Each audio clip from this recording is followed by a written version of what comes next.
Karl Anthony Towns, ililipat na ng ibang team. Saan kaya siyang team mapupunta?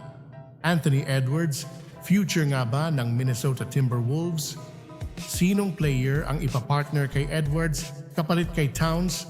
Mga update kay Edwards at Towns, yan ang pag-uusapan natin.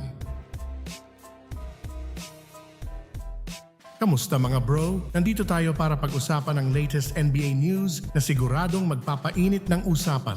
Ngayon, ang focus natin ay ang Minnesota Timberwolves at ang dalawang superstar na sina Karl Anthony Towns at Anthony Edwards. Alam nyo ba na sa kabila ng malakas na presence ni Towns sa Timberwolves, hindi siya ang pinakasinusubaybayan ngayon? Sa totoo lang, si Edwards ang tunay na bituin ng team at maaring maging pinakamahusay na player sa buong mundo sa mga darating na taon. Bakit nga ba pinag-uusapan ang posibilidad ng paglipat ni Towns? Well, simple lang ang dahilan para bigyan ng puwang si Edwards na maging dominanting player at para buuin ang isang solidong long-term contender team sa kanyang paligid. Last season, si Towns ay naging third best player ng Timberwolves. Sa kabila ng kanyang talento, si Edwards ang nagpapakita ng potential na maging susunod na franchise player. Isang player na maaaring magdala ng championship sa Minnesota. Kung pag-uusapan natin ang sakripisyo, maraming fans ang nagtatanong, worth it ba ang paglipat ni Towns kung ito ang magiging daan para maging contender ang Timberwolves? Sa aking palagay,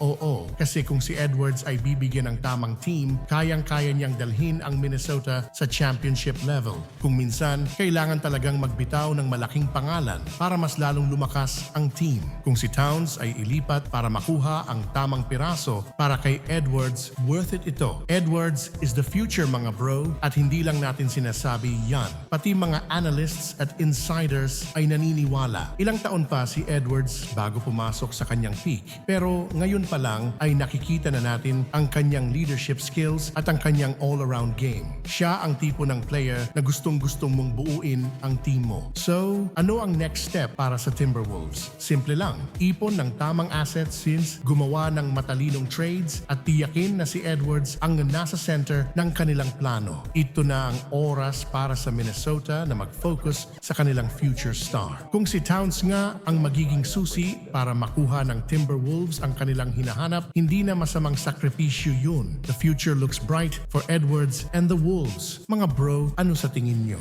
Worth it bang isakripisyo si Towns para bigyan ng buong spotlight si Edwards? I-comment nyo sa ibaba ang inyong mga opinyon at huwag kalimutang mag-subscribe para sa mas marami pang NBA updates. Maraming salamat sa panonood mga bro.